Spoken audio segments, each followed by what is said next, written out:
രാജ്യത്തെ പരീക്ഷാ സമ്പ്രദായം ആകെ തകരാറിലായിരിക്കുകയാണ്. നമ്മുടെ പരീക്ഷാ നടത്തിപ്പിൽ ഇപ്പോൾ കുട്ടികൾക്ക് വിശ്വാസമില്ലാതായിരിക്കുന്നു. അവരിൽ പലരും മനം നൊന്ത് ആത്മഹത്യ ചെയ്യുകയാണ്. അതാണ് ഈ രാജ്യത്തിന്റെ സ്ഥിതി എന്ന് പറയുന്നത്. സ്വന്തം ഭാവി തന്നെ ഇരുട്ടിലായ ഒരു തലമുറയാണ് ഇപ്പോൾ രാജ്യത്തിന്റെ തലസ്ഥാനത്ത് സമരം ചെയ്തുകൊണ്ടിരിക്കുന്നത്. അവരുടെ സമരം ഒട്ടും തന്നെ അക്രമാസക്തമായിരുന്നില്ല കേട്ടോ. അവരവിടെ നിരാഹാരം കിടക്കുകയായിരുന്നു. ആ നിരാഹാര സമരത്തോട് എങ്ങനെയാണ് കേന്ദ്ര കണ്ടില്ലേ, ഡൽഹിയിൽ ഈ കഴിഞ്ഞ ദിവസം നടന്നിട്ടുണ്ടായിരുന്ന ഒരു പ്രൊട്ടസ്റ്റ്, സ്റ്റുഡൻസിൻ്റെ ഒരു പ്രൊട്ടസ്റ്റ് നമ്മൾ കണ്ടതാണ്. CJP എന്ന് പറയുന്നൊരു സംഘടനയെന്ന് നമുക്കതിനെ വിളിക്കാൻ പറ്റില്ല. CJP എന്ന് പറയുന്ന ഒരു കൂട്ടം ആളുകൾ ആ ഒരു വിഷയത്തിൽ നല്ലൊരു പങ്കാളിത്തം അവരുടെ ഭാഗത്തു നിന്നും ഉണ്ടായിരുന്നു. എന്താണ് ഈ CJP? Cockroach Janata party. എങ്ങനെയാണ് ഈ CJP എന്ന് പറയുന്നൊരു പാർട്ടി ഉണ്ടായത്? കുറച്ചധികം ആളുകൾ, വലിയ ഉന്നതിയിൽ നിൽക്കുന്ന ആളുകളെന്ന് സ്വയം വിചാരിക്കുന്ന കുറച്ച് അവന്മാർ ഈ ഒരു പ്രസ്താവന ഇറക്കുകയുണ്ട്. ഈ തൊഴിലില്ലാത്ത കേരളത്തിലുള്ള അല്ലെങ്കിൽ ഈ തൊഴിലില്ലാത്ത പിള്ളേരെല്ലാം പാറ്റകളെ പോലെയാണെന്ന്. എന്നാൽ ആ പാറ്റകളെന്ന് പറഞ്ഞ ഒരു പരാമർശം തന്നെ അതിനെ ഒരു പോസിറ്റീവായിട്ട് കണ്ടുകൊണ്ട് തന്നെ എന്നാൽ പിന്നെ ഞങ്ങൾ പാറ്റകളായേക്കാം, അങ്ങനെയുള്ള പാറ്റകൾ ഇവിടെ ഉള്ളപ്പോൾ ഇവിടെ വലിയ രീതിയിൽ വന്നുകൊണ്ട് ഇവിടെ എന്തൊക്കെയോ ഉണ്ടാക്കാൻ ശ്രമിക്കുന്നവന്മാരെ ഞങ്ങൾ അനുവദിക്കില്ല എന്നുള്ള രീതിയിൽ തന്നെ ഈ പാറ്റകൾ രാജ്യം ഭരിക്കുന്ന ആളുകൾക്കെതിരെ തിരിഞ്ഞു. രാജ്യം ഭരിക്കുന്ന ആളുകളെന്ന് പറയുമ്പോൾ വിദ്യാഭ്യാസ മേഖലയിലായിക്കോട്ടെ, ഇനിയും നമ്മുടെ പ്രധാനമന്ത്രി ആയിക്കോട്ടെ, എല്ലാ ആളുകൾക്കെതിരെ അവർ തിരിഞ്ഞിട്ട് അവർ നല്ല സംഘടിതമായിട്ട് പോരാടാൻ തുടങ്ങി.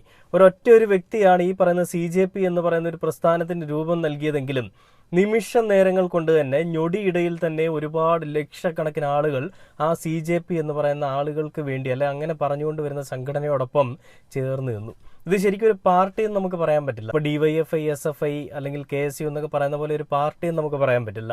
ഒരു കൂട്ടം ആളുകൾ, അതായത് തൊഴിലില്ലാത്ത ആളുകളെന്ന് പറഞ്ഞുകൊണ്ട് അവരെ കളിയാക്കിയപ്പോൾ അതിനൊരു തിരിച്ച് മറുപടി കൊടുക്കണമെന്ന് ആഗ്രഹിക്കുന്ന ഒരു കൂട്ടം യുവജനത, അവരാണ് ഈ ഒരു CJP എന്ന് പറയുന്ന ഒരു ജനതാ പാർട്ടി എന്നുള്ള രീതിയിൽ രൂപം നൽകി രംഗത്തേക്ക് വന്നത്. ആദ്യഘട്ടത്തിൽ ഇവർ സോഷ്യൽ മീഡിയയിലാണ് തരംഗമായതെങ്കിലും പിന്നീട് ഡയറക്റ്റ്ലി ഒരു പരിപാടി നടത്തിയേക്കാന്ന് വിചാരിച്ചുകൊണ്ട് ഇവർ പല മനുഷ്യച്ചങ്ങല പോലെയുള്ള പല പദ്ധതികളും അവർ ആവിഷ്കരിക്കാൻ തീരുമാനിച്ചു. അത് വലിയ രീതിയിൽ പ്രശ്നമുണ്ടാകും, അല്ലെങ്കിൽ വലിയ രീതിയിൽ സ്തംഭിപ്പിക്കും, രാജ്യം തന്നെ സ്തംഭിപ്പിക്കുന്ന ഒരു അവസ്ഥയിലേക്ക് വരുമെന്ന് മനസ്സിലായപ്പോൾ അത് വേണ്ടാന്ന് തീരുമാനിച്ച് അവർ മിണ്ടാതെ ഒരു സൈഡിലിരുന്നു. എന്നാൽ നമ്മുടെ വിദ്യാഭ്യാസ രംഗത്തുണ്ടാവുന്ന വലിയ ക്രമക്കേടുകൾക്കെതിരെയും തൊഴിലില്ലായ്മകൾക്കെതിരെയും ഒരക്ഷരം പോലും മിണ്ടാതെ ഇരിക്കുന്ന മോദിയും മോദിയുടെ കൂട്ടത്തിലുള്ള ആളുകളുടെയും തോന്നിവാസങ്ങൾ ഇനി അനുവദിക്കാൻ പറ്റില്ല എന്ന് മനസ്സിലായതുകൊണ്ട് തന്നെ ഒരു കൂട്ടം വിദ്യാർത്ഥിനികൾ ഡൽഹിയിൽ പാർലമെന്റിലേക്ക് മാർച്ച് നടത്താനായിട്ട് അവർ ശ്രമിച്ചു. എന്നാൽ ഇതിനെ പോലീസ് അതിശക്തമായിട്ട് തടുക്കുകയും തടയുകയും പിന്നീട് പോലീസിന്റെ നരനായാട്ടാണ് അവിടെ നടക്കുകയും ചെയ്തത്. ഈ കഴിഞ്ഞ ദിവസങ്ങളിലെല്ലാം നമ്മൾ സോഷ്യൽ മീഡിയയിൽ, സൈബർ ഇടങ്ങളിൽ എല്ലായിടത്തും വീഡിയോസ് കണ്ടുകൊണ്ടിരിക്കുകയാണ് അല്ലേ. നരേന്ദ്രമോദി എന്ന് പറയുന്ന നമ്മുടെ രാജ്യം കാക്കുന്ന ഒരു മനുഷ്യന്റെ വായിൽ നിന്ന് കമാന്നൊരക്ഷരം വീഴുന്നില്ല. എന്നിട്ട് ഈ രാജ്യം കാക്കുന്ന നരേന്ദ്രമോദിയെ സ്നേഹിക്കുന്ന ഈ കേരളത്തിലുള്ള കുറെ സംഘിപുത്രന്മാരും സംഘിപുത്രിണികളുമൊക്കെ വേറെ കാര്യങ്ങളാണ് മെഴുകുന്നത്. ഇവർ പറയുന്നത് CJP എന്ന് പറയുന്ന ഒരു പാർട്ടിയാണ്, ആ പാർട്ടിയോടൊപ്പമാണ് ഇവരെല്ലാം നിലകൊള്ളുന്നത്, ആ പാർട്ടിയുടെ കൂടെ നിന്നുകൊണ്ട് ഇവർ കാണിച്ചു കൂട്ടുന്ന പരാക്രമങ്ങളാണെന്നൊക്കെയാണ്. ശരിക്കും പറഞ്ഞ് എനിക്കിതിൽ നിന്ന് മനസ്സിലായ ഒരു കാര്യം, പരീക്ഷാ പേപ്പറിലുള്ള ക്രമക്കേടുകളും മറ്റുള്ള കാര്യങ്ങളും ഒക്കെ മാറ്റി നിർത്തി കഴിഞ്ഞാൽ, വിദ്യാഭ്യാസ സമ്പന്നരായിട്ടുള്ള ആളുകളെ, അറിവും വിവരമൊക്കെ ഉള്ള ആളുകൾ വന്നു കഴിഞ്ഞാൽ ഞങ്ങളുടെയൊക്കെ ഹിന്ദു രാഷ്ട്രത്തിന് വേണ്ടിയിട്ടുള്ള പണിയൊക്കെ അങ്ങോട്ട് നടക്കത്തില്ലല്ലോ എന്ന് മനസ്സിലായതുകൊണ്ടും കോളേജിൻ്റെയോ സ്കൂളിൻ്റെയോ വരാന്തകളിൽ കൂടി പോലും പോയിട്ടില്ലാത്ത ആളുകൾക്ക് മുകളിലൊക്കെ ഈ പുതിയ വിദ്യാർത്ഥികൾ പഠിച്ചു കയറി പോകണ്ടെന്നൊക്കെ തോന്നിയത് കൊണ്ടുമൊക്കെയാണ് ഇവന്മാർ ഈ പരിപാടി ചെയ്യുന്നത്. അല്ല, ഇങ്ങനെ ചെയ്യേണ്ട ആവശ്യകതയില്ലല്ലോ. ഇത്രയും വിഷയമുണ്ടായി അവരവിടെ സമാധാനപരമായിട്ട് നിരാഹാര സത്യാഗ്രഹം ഇരിക്കുന്ന കാര്യങ്ങളൊക്കെയായിരുന്നു നടന്നത്. എന്നാൽ അതിനെ അടിച്ച് പോലീസ് രാജ് എന്ന് പറയുന്നത് പോലെ നരനായാട്ടിന് വേണ്ടി മോദിയുടെ പോലീസ് ഇറങ്ങി ഓരോ വിദ്യാർത്ഥിനികളെയും ഒരുമാതിരി ഇവന്മാരെ ലാത്തിയും വെച്ചിട്ട് പലതന്തയ്ക്ക് പിറന്ന പരിപാടിയായിരുന്നു അവിടെ കാണിച്ചു കൂട്ടിയത്. ഇത് ചോദിക്കാനായിട്ട് കേരളത്തിലെ ഇടതുപക്ഷത്തിന്റെ അനുഭാവികളായിട്ടുള്ള MP-മാരെല്ലാം, ജോൺ ബ്രിട്ടാസ് അടക്കമുള്ള റഹീം അടക്കമുള്ള ഒരുപാട് ആളുകൾ അവിടേക്ക് പോയി. എന്നാൽ ഇവരെയും മർദ്ദിക്കുന്ന കാഴ്ചകളൊക്കെ നമ്മൾ കണ്ടതാണ്. എന്ത് ചോദിച്ചാലും ചോദ്യം ചോദിക്കുന്നവനെ വിലങ്ങണിയിക്കുന്ന രാഷ്ട്രീയം നമ്മൾ പറഞ്ഞു കേട്ടിട്ടുണ്ട്. ഇതൊരു ജനാധിപത്യ രാജ്യമാണ്, അവിടെ ഞങ്ങൾ ചോദ്യം ഉന്നയിക്കുക തന്നെയല്ല, ചോദ്യം ചോദിക്കുക തന്നെ ചെയ്യുമെന്ന് നമ്മൾ പറയുമ്പോഴും ആ ചോദ്യം ചോദിക്കുന്ന ഓരോ ആളുകളെയും ഡൽഹി പോലീസ് അടിച്ചമർത്തിക്കൊണ്ട് അവരുടെ വാഹനങ്ങളിൽ കയറ്റിക്കൊണ്ട് പോയിട്ട് അവരെ ചോര തൊപ്പിക്കുകയാണ്. ഇതിനൊക്കെ ആരാണ് അനുവാദം കൊടുത്തത്? അനുവാദം കൊടുത്തത് മോദിയും മോദിയുടെ സംഘങ്ങളും ഒക്കെ ആയിരിക്കും അല്ലേ. അപ്പോൾ ഇതിൽ നമുക്ക് എന്തായാലും കണ്ട വീഡിയോയുടെ ബാക്കി എന്തായാലും കണ്ടു നോക്കാം, എന്താണ് മാധ്യമ പ്രവർത്തകൻ പറയുന്നതെന്നുള്ളത്. ഒരു ജനാധിപത്യ സർക്കാരാണെങ്കിൽ സമരം ചെയ്യുന്നത് ആരുമായിക്കൊള്ളട്ടെ അവരെ കേൾക്കാൻ തയ്യാറാകണം. എന്നാൽ മോഡി സർക്കാരോ അങ്ങനെ ഒരു സമരം നടക്കുന്നു എന്ന് കണ്ട ഭാവം പോലും നടിച്ചിട്ടില്ല. ഒന്നിനെ പരാജയപ്പെടുത്താനുള്ള ഏറ്റവും നല്ല വഴി അതിനെ അവഗണിക്കുക എന്നതാണല്ലോ. ആ തന്ത്രമാണെന്നേ മോദി സർക്കാർ ഇപ്പോൾ പയറ്റുന്നത്. ഒരു കേന്ദ്രമന്ത്രി പറഞ്ഞത് ഈ സമരത്തെ കുറിച്ച് ഒറ്റയക്ഷരം മിണ്ടരുത് എന്ന് നിർദ്ദേശം കിട്ടിയിട്ടുണ്ട് എന്നാണ്. ആരെങ്കിലും കേന്ദ്ര സർക്കാരിന്റെ ഭാഗത്ത് നിന്ന് പ്രതികരിച്ചു പോയാൽ പിന്നെ അത് വാർത്തയാകും, സമരം ലെജിറ്റിമൈസ് ചെയ്യപ്പെടും. അപ്പോൾ അത്ര സൂക്ഷ്മമായാണ് കേന്ദ്ര സർക്കാർ ഈ സമരത്തെ നേരിട്ടുകൊണ്ടിരിക്കുന്നത്. കഴിഞ്ഞ ദിവസം നമ്മൾ കണ്ടത് നിരാഹാരം കിടന്ന സോനം വാങ്ചുക് എന്ന സാമൂഹ്യ പ്രവർത്തകനെ ബലം പ്രയോഗിച്ച് പോലീസ് അറസ്റ്റ് ചെയ്ത് കൊണ്ടുപോകുന്നതാണ്. ഇന്നിപ്പോൾ നാം കണ്ടത് പോലീസിനെ കൊണ്ട് സമരക്കാരെ തല്ലി തകർക്കാൻ നോക്കുന്നതാണ്. എന്നിട്ട് മറുവശത്ത് യുവജനങ്ങൾ രാജ്യത്തിന്റെ യശസ് ഉയർത്താൻ വേണ്ടി ചെയ്യുന്ന കാര്യങ്ങളെ ഒരു മനസാക്ഷി കുത്തുമില്ലാതെ ഇന്ത്യയുടെ പ്രധാനമന്ത്രി പ്രകീർത്തിക്കുന്നതാണ്.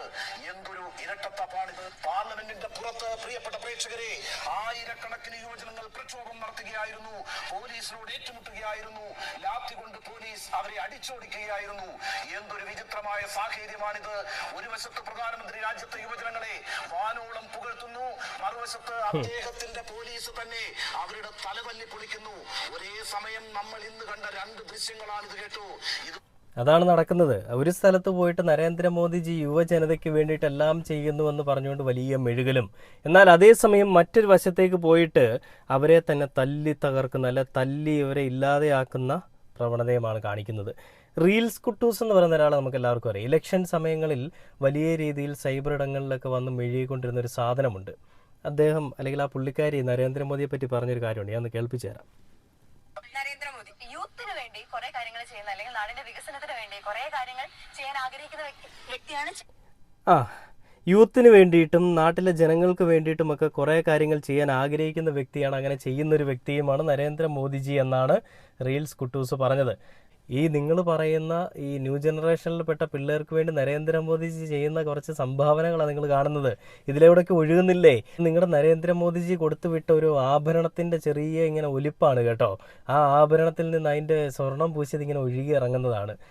നാണമെന്ന് പറയുന്ന സാധനമുണ്ടോ എന്നാണ് ഞാൻ ഇങ്ങനെ സംശയിക്കുന്നത്. നമ്മളിപ്പോൾ കണ്ടൊരു വീഡിയോയിൽ ആ മാധ്യമപ്രവർത്തകൻ എടുത്തു പറയുന്നുണ്ട്, കേന്ദ്ര സർക്കാരിൻ്റെ ഭാഗത്തു നിന്നുള്ള ഏതെങ്കിലും ഒരു നേതാക്കന്മാർ ഇതിൽ പ്രത്യക്ഷമായിട്ടോ പരോക്ഷമായിട്ടോ ഒരു പരാമർശമായിട്ട് വരാൻ പാടില്ല. അങ്ങനെ വന്നു കഴിഞ്ഞാൽ അത് വലിയൊരു വാർത്ത സൃഷ്ടിക്കും. അങ്ങനെ ഉണ്ടാവാൻ പാടില്ല എന്ന് പറഞ്ഞുകൊണ്ട് പുള്ളിക്കാരെ സംസാരിക്കുന്നുണ്ട്. അപ്പോൾ അങ്ങനെ ഇരിക്കുന്ന സാഹചര്യത്തിൽ ബി ഗോപാലകൃഷ്ണൻ എന്ന് പറയുന്ന മൂത്ത സംഘി ഒരു പരാമർശമായിട്ട് വന്നിട്ടുണ്ട്. ഞാൻ ആ വീഡിയോ കൂടെ നിങ്ങളെ കാണിച്ചു തരാം.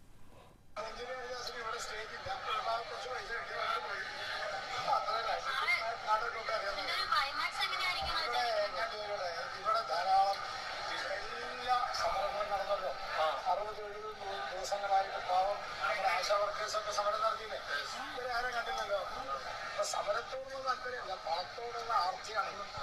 അവരൊക്കെ പണം മേടിച്ചെന്നാണോ സാറ് പറഞ്ഞത്? ഞാൻ 100% അങ്ങനത്തെ ഒരാളാണോ ശരിക്കും? ഗോപാലകൃഷ്ണൻ ചേട്ടാ, നിങ്ങൾ ഗുരുവായൂർ അമ്പലത്തിൽ പോയിട്ട് പഴമൊക്കെ കൊടുത്തുകൊണ്ട് നിങ്ങൾ ഗുരുവായൂർ മത്സരിക്കാൻ നിന്നത് പൈസ മേടിച്ചിട്ടാണെന്ന് ഇവിടെ എല്ലാവർക്കും അറിയാം. നിങ്ങളെപ്പോലെ തന്നെ ഷൂ നക്കുന്ന സ്വഭാവമുള്ള ആളുകളല്ല കേരളത്തിലെ ജനങ്ങൾ. രഞ്ജിനി ഹരിദാസ് അവിടെ പോയിട്ട് അതിശക്തമായിട്ട് ഈ CJPയോടൊപ്പം ചേർന്ന് നിൽക്കുകയും ഈ തോന്നിവാസങ്ങൾ കാണിക്കുന്ന മോഡി സർക്കാരിനെതിരെ അതിരൂക്ഷമായിട്ട് ശബ്ദമുയർത്തുകയും ചെയ്തു. അപ്പോൾ ഈ രഞ്ജിനി ഹരിദാസ് രാജ്യദ്രോഹിയായി ഇവന്മാരുടെയൊക്കെ കണ്ണുകളിൽ. ആരുടെയാണ്? സംഘികളുടെ കണ്ണുകളിൽ. അങ്ങനെ രഞ്ജിനി ഹരിദാസ് അവിടെ പോയിട്ട് കാണിച്ചത് വൃത്തികേടാണെന്ന് പറഞ്ഞുകൊണ്ട് വേറൊരു പരാമർശമായിട്ട് ബി ഗോപാലകൃഷ്ണൻ വന്നിരിക്കുന്നതാണ്. പണം കിട്ടും, അതിൻ്റെ പേരിൽ അങ്ങോട്ടേക്ക് രഞ്ജിനി ഹരിദാസ് പോയതാണെന്നാണ് അണ്ണൻ പറയുന്നത്. എൻ്റെ പൊന്ന് ഗോപാലകൃഷ്ണൻ ചേട്ടാ, നിന്റെ മകനോ നമ്മുടെ ഓരോരുത്തരുടെയും ഒക്കെ കുടുംബത്തിൽപ്പെട്ട ഒരാളോ ഒക്കെയാണ് ഈ ഒരു അവസ്ഥയിൽ വന്നതെങ്കിൽ, അല്ലെങ്കിൽ അവരെയാണ് പോലീസ് ഈ രീതിയിൽ മർദ്ദിക്കുന്നതെങ്കിൽ നിങ്ങൾ എന്ത് പറയും? ഇതിപ്പോൾ നീറ്റ് പരീക്ഷ അല്ലെ, പരീക്ഷ എഴുതിയ പരീക്ഷ പേപ്പർ അതൊരു വാല്യൂ ഇല്ല, അതിലെന്തൊക്കെയോ പ്രശ്നങ്ങളുണ്ട്, അത് ക്യാൻസൽ ചെയ്തു, റദ്ദാക്കി എന്നൊക്കെ പറഞ്ഞ് എത്രയോ കുട്ടികൾ, എത്രയോ വിദ്യാർത്ഥികളാണ് ആത്മഹത്യ ചെയ്തത്. ആ ഒരൊറ്റ കാര്യത്തിൻ്റെ പേരിലാണ് ഇവരൊരു പ്രക്ഷോഭവുമായിട്ട് അല്ലെങ്കിൽ ഒരു പ്രതിഷേധവുമായിട്ട് അവിടേക്ക് പോയത്. അവിടെ സമാധാനപരമായിട്ടൊരു പ്രതിഷേധത്തിന് പോയ ആളുകളെ, അല്ലെങ്കിൽ ഒരു നിരാഹാരം ഇരിക്കാൻ പോയ ആളുകളെ നിങ്ങളുടെ പോലീസിനെ ഉപയോഗിച്ചുകൊണ്ട് തന്നെ അടിച്ചമർത്തി കഴിഞ്ഞപ്പോൾ നിങ്ങൾ വിചാരിച്ചു 2 അടി കിട്ടി കഴിയുമ്പോൾ പിള്ളേരൊക്കെ അങ്ങ് എഴുന്നേറ്റ് പൊക്കോളും, അല്ലെങ്കിൽ ആ പിള്ളേർക്ക് 2 അടി കിട്ടി കഴിയുമ്പോൾ ചോദിക്കാനും പറയാനും ആരും വരില്ല എന്നൊക്കെയാണ് ഇവന്മാർ വിചാരിച്ചത്. എന്നാൽ ഇവന്മാർക്ക് തെറ്റിയത് ആ ഒരൊറ്റ വിചാരത്തിൽ തന്നെയാണ്. കാരണം ഇവർക്ക് വേണ്ടി, പിള്ളേർക്ക് വേണ്ടി ചോദിക്കാനായിട്ട് ചെന്നത് ഇടതുപക്ഷത്തിൻ്റെയും വലതുപക്ഷത്തിൻ്റെയും എല്ലാ പാർട്ടിയിലുള്ള ആളുകളും ഒറ്റക്കെട്ടായിട്ട് അവിടേക്ക് കാര്യങ്ങൾ ചോദിക്കാൻ ചെന്നു. ഈ ഒരു കാര്യത്തിൽ ഞാൻ രണ്ട് കൂട്ടരെയും അംഗീകരിക്കുകയാണ്, അല്ലെ രണ്ട് കൂട്ടരെ പറ്റി ഞാൻ നല്ലതേ പറയുന്നുള്ളൂ. കാരണം ഒരു പ്രശ്നമുണ്ടായപ്പോൾ എല്ലാവരും ആ ഒരു സംഭവ സ്ഥലത്തേക്ക് ചെല്ലുകയും ഐക്യദാർഢ്യം പ്രഖ്യാപിച്ചുകൊണ്ട് തന്നെ അവിടെ ജാതിയോ മതമോ ഒന്നും നോക്കാതെ അവരവിടെ നല്ല രീതിയിൽ ഈ കുട്ടികളോടൊപ്പം വിദ്യാർത്ഥികളോടൊപ്പം ചേർന്ന് നിന്നു. എന്നാൽ കേരളത്തിലുള്ള കുറേയധികം സംഖ്യകൾക്ക് ഇപ്പോഴും ഈ കാര്യത്തിലൊന്നും പറയാനില്ല. അവരിപ്പോഴും പറഞ്ഞുകൊണ്ടിരിക്കുന്ന ഇതെല്ലാം പിള്ളേർ കാണിച്ചു കൂട്ടുന്ന വൃത്തികേടുകളാണെന്നാണ്. പിള്ളേർ വൃത്തികേടുകൾ കാണിക്കുന്നു എന്ന് പറയുമ്പോൾ ഇത് പിള്ളേർ വിദ്യാർത്ഥികളുടെ ഒരു വിദ്യാഭ്യാസത്തെ സംബന്ധിച്ചുള്ളൊരു പ്രശ്നത്തിൻ്റെ പേരിലല്ല പോയിരിക്കുന്നത്. ഇത് വേറെ എന്തൊക്കെയോ പ്രശ്നങ്ങളാണ്. ഇത് പാകിസ്ഥാനുമായിട്ട് എന്തോ ബന്ധമുണ്ടെന്നുള്ള രീതിയിലാണ് കഥകൾ പടച്ചുവിടുന്നത്. ഇവിടെ നാണമുണ്ടോ എന്ന് ഞാൻ ചോദിക്കുന്നില്ല, നാണം ഇല്ലാത്തവന്മാരാണെന്ന് എനിക്കറിയാം. എന്തെങ്കിലും ആ പിള്ളേർക്ക് വേണ്ടി ഒന്ന് ചെയ്തു കൊടുക്കുക. ന്യൂ ജനറേഷനിൽപ്പെട്ട പിള്ളേർക്ക്, ജെൻസി പിള്ളേർക്ക് വേണ്ടിയിട്ട് എന്തൊക്കെയോ മോദി അങ്ങ് ഉണ്ടാക്കി കൊടുക്കുന്നതെന്നാണ് പറയുന്നത്. ഇതാണോ ഉണ്ടാക്കി കൊടുക്കുന്നത്? ഇതിനെ അനുകൂലിക്കാനും ന്യായീകരിക്കാനും കുറേ ന്യായീകരണ തൊഴിലാളികൾ യൂട്യൂബിലും ഇൻസ്റ്റാഗ്രാമിലും ഫേസ്ബുക്കിലും ഒക്കെ വലിയ മെഴുകലുമായിട്ടൊക്കെ പോകുന്നുണ്ട്. എനിക്കറിയാം ഈ വീഡിയോ ഇടുമ്പോൾ ഇതിൻ്റെ താഴെയും വന്ന് കുറേ പേര് മെഴുകുമെന്ന് എനിക്ക് നന്നായിട്ട് അറിയാം. ഞാൻ ഈ ഒരു വിഷയത്തെപ്പറ്റി അത്ര ആധികാരികമായിട്ട് പറയാത്തത് ഇത് മനസ്സിലാക്കാനുള്ള കഴിവ് ചാണകമിത്രങ്ങൾക്കില്ല. അപ്പോൾ ഇങ്ങനെ നമ്മൾ നൈസായിട്ട് പറഞ്ഞാൽ മതിയല്ലോ, മനസ്സിലാവുന്ന രീതിയിൽ അവന്മാരുടെ ഭാഷയിൽ തന്നെ പറഞ്ഞാൽ മതിയല്ലോ. അപ്പോൾ ഇത് കാണുമ്പോൾ കുരു പൊട്ടുന്നുണ്ടെങ്കിൽ കമൻറ്റ് ബോക്സിൽ വന്ന് കുരു പൊട്ടിച്ചിട്ട് പൊക്കോ എന്ന് മാത്രമേ എനിക്ക് പറയാനുള്ളൂ. നമ്മുടെ പിള്ളേരുടെയൊക്കെ അവസ്ഥ